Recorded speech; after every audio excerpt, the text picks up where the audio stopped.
झाडे नसतील तर मराठी बंद. मुळाशी नसता जो हरित हृदय, हा निसर्ग मेला असता निश्चय. झाडे नसती तर क्षणभरे पृथ्वीचे प्राण गेले असते. सही झाडे ही पृथ्वीवरची हरित फुफ्फुसे आहे. जर ही निसर्गाची अद्भुत देणगी कधीच अस्तित्वात नसती तर पृथ्वीवरचा प्रत्येक प्राणी, प्रत्येक जीवन आणि संपूर्ण सृष्टीचे अस्तित्व धोक्यात आले असते. हे काल्पनिक चित्र आपल्याला एक भयावह संदेश देते. झाडांशिवाय जीवन शक्य नाही. ऑक्सिजनची भीषण टंचाई. झाडे नसतील तर प्रकाश संश्लेषण थांबले असते. हवेतील ऑक्सिजन संपुष्टात येऊन मानव आणि प्राणी पक्ष्यांना श्वास घेणे शक्य झाले असते. वातावरणात CO2 चे प्रमाण वाढून हरितगृह परिणाम ग्लोबल वॉर्मिंग भयानक स्वरूप धारण करला असता.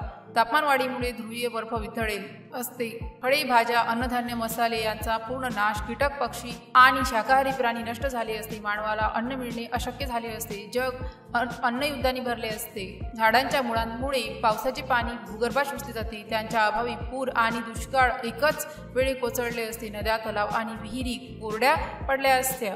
झाडे नसतील तर मातीची सुपीकता संपून वाळवंटीकरण झाले असते. झाडांच्या छत्राखाली थंडावा मिळतो.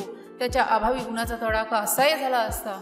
झाडे वाऱ्याचा वेग कमी करतात. त्याच्या अभावी वादळे अधिक विध्वंसक झाली असती. झाडे हवेतील धूळ, विषारी वायू शोषतात. त्यांच्या अभावी श्वसनाचे आजार, अस्थमा, कर्करोग वाढले असते. झाडे हिरवळ मानवी मनावर शांतता आणतात. त्यांच्या अभावी मानसिक आजार, तणाव आणि नैराश्य वाढले असते. 70% अनौषधी झाडावर अवलंबून आहेत.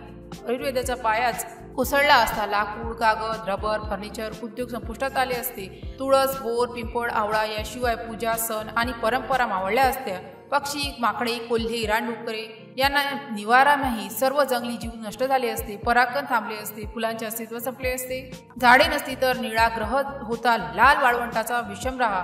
प्राण नसतो, रंग नसते, गाणे नसतं, फक्त मृत्यूंचं मळण पसरलं असतं. झाडे केवळ वनस्पती नसून पृथ्वीचे जीवनदाते आहेत. त्यांच्या अभावी जीवनाचा पाया कोसळून जातो. हा काल्पनिक प्रवास आपल्याला एकच जीवनसूत्र शिकवतो. प्रत्येक जन्मलेल्या मुलाला एक झाड लावा. प्रत्येक झाडाला आपल्या प्राणाप्रमाणे जपा. झाडे वाचवणे म्हणजे स्वतःचे भविष्य वाचवणे आहे. हीच खरी हरित क्रांती. वृक्षवल्ली लावूया, हिरवा गालीचा विस्तारूया, पृथ्वी मातेच्या मुखावरील हरित रहस्य चिंतन करूया.